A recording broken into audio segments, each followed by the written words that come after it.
Сан Мамытов атындағы жалпы орта мектебінің 11 сынып оқушылары соғыста ерен еңбек көрсеткен ардагерлерге өз алғыстары мен лебіздерін ұсынады.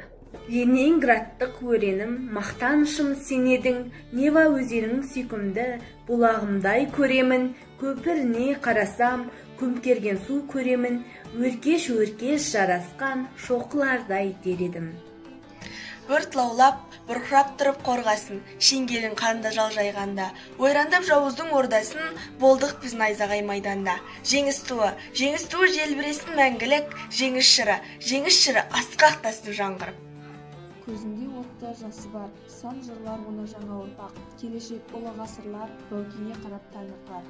Жеңілден безіп әманда, үлесін алған ауырдан, күрделі біздің заманға ұқсайды қайсар бауыржан.